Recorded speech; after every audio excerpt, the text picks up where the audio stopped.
Halo semuanya, kembali lagi bersama saya di meja konsultasi Project D.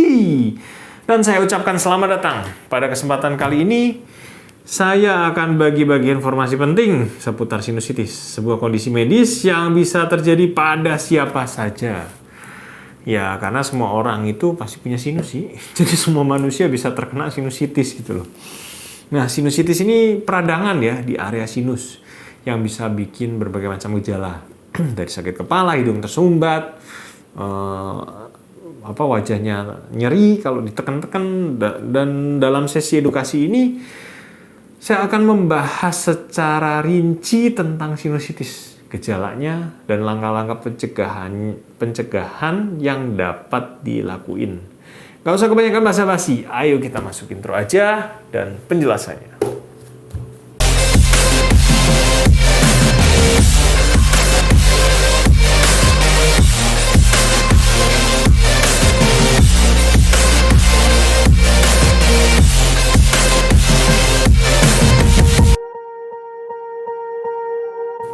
Sebelum bingung membahas mengenai sinusitis, mungkin akan lebih baik kalau saya jelaskan dulu apa itu sinus. Gimana ya jelasinnya? Ya sinus ini sebenarnya semacam rongga. Rongga berbentuk terowongan gitu yang terletak di dalam tengkorak kepala manusia. Jadi di dalam tengkorak kepala manusia ini ada rongga-rongganya gitu loh teman-teman. Yang normal ada 4 sinus utama. Ya sebenarnya banyak, cuman sinus utama itu ada 4. Yang masing-masing itu saling berpasangan ya teman-teman. Biar nggak pada bingung, gua tampilin gambar aja lah ya. Nah, yang termasuk dalam 4 sinus utama itu yaitu sinus maksila itu di pipi, ada sinus frontal di dahi, dan ada 2 lagi letaknya di dalam hidung. Ya kita namain sinus ethmoid dan sinus sphenoid. Cuman ya intinya 4 itulah, nggak usah diingat nama-nama rumitnya. Nah, si sinus ini sebenarnya apa sih fungsinya?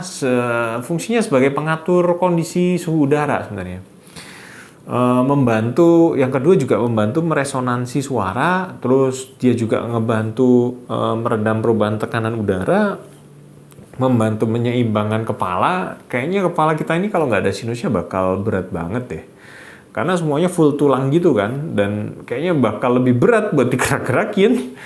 Ya itulah sepintas penjelasan mengenai sinus. Meskipun memiliki fungsi penting, rongga sinus ini bisa mengalami berbagai macam masalah. Contohnya infeksi atau peradangan yang bisa menyebabkan gejala sinusitis ya. Dan berikutnya nih kita akan mulai masuk ke topik pembahasan utamanya, yaitu mengenai sinusitisnya. Sinusitis sendiri itu merupakan suatu keadaan di mana rongga-rongga sinus yang ada di kepala kita ini mengalami peradangan, teman-teman. Dan peradangan tentu saja dapat disebabkan oleh berbagai macam hal.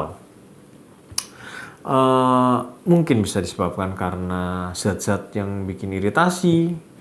Contohnya ya asap rokok, polutan, asap kendaraan. Ya selain polutan ini hal yang bisa menyebabkan peradangan ya infeksi, teman-teman, yang paling sering. Infeksi ya bisa bakteri, bisa kuman, bisa virus. Bakteri dan kuman sama ya. Bisa bakteri, bisa virus, bisa jamur. Nah, itulah penyebab infeksi yang secara umum ya. Nah, orang yang kena sinusitis itu bisa muncul berbagai macam gejala. Baik kondisinya akut maupun kronis ya. Jadi beberapa gejala yang paling umum pada sinusitis itu ya yang pertama hidungnya tersumbat atau tersumbat sebagian. Nah, yang paling khas itu nyeri tuh di daerah wajah tuh. Kalau misalnya kenanya di pipi ya pipi, kadang hidung, kadang di dahi juga nyeri. Bergantung sih pada area sinus mana yang terkena. Kadang-kadang juga bisa mengeluhkan batuk, sakit kepala, nyeri gigi, pusing, dan tentu saja pasien-pasien mengeluhkan demam. Dan kadang-kadang matanya itu kerasa sakit ya. Dan kemampuan menciumnya berkurang, teman-teman, anosmia. Nah, nggak cuma karena COVID nih.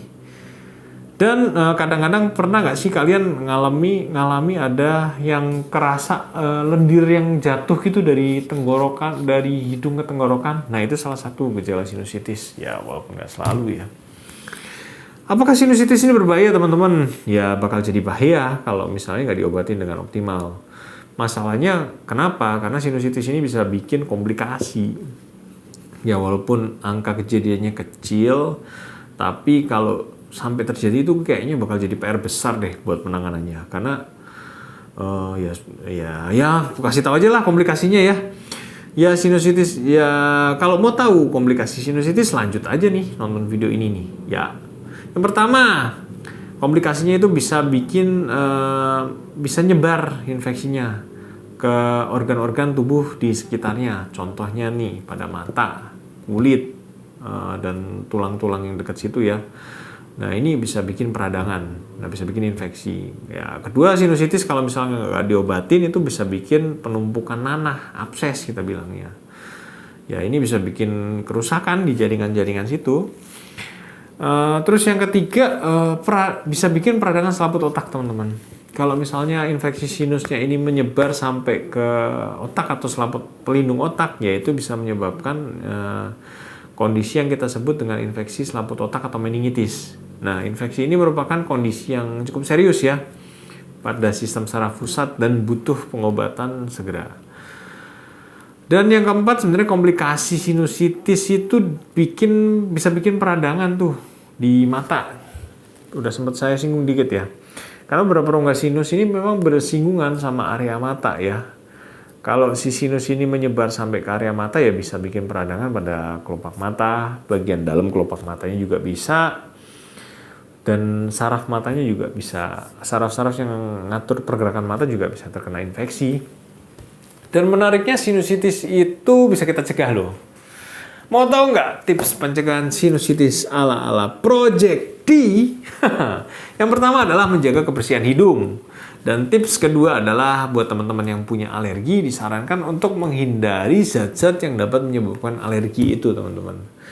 Selain zat-zat yang dapat memicu alergi, ada baiknya juga, ini buat semua orang ya, nggak cuma yang alergi, itu sebaiknya hindari paparan polutan atau paparan kimia yang bisa bikin iritasi. Ya contohnya asap rokok, asap kendaraan, ya asap pembuangan, asap pembakaran, apapun itulah.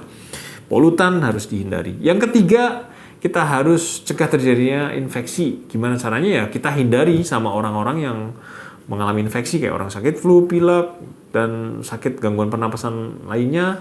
Dan jangan lupa buat pakai masker. Karena masker ini nggak cuma buat mencegah COVID ya.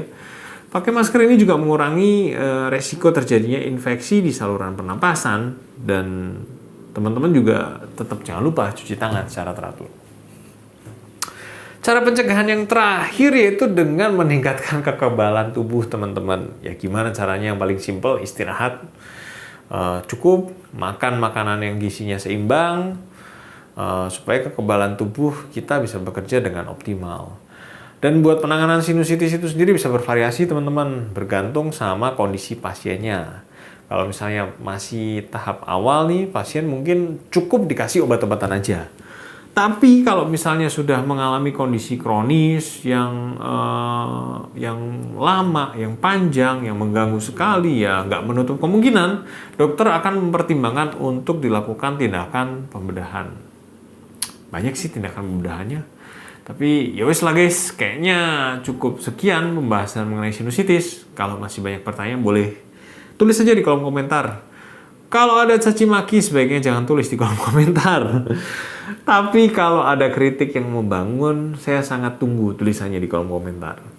Dan kalau bermanfaat di video, ya tolong di like dan juga di share. Dan jangan lupa subscribe. Terima kasih teman-teman dan sampai jumpa.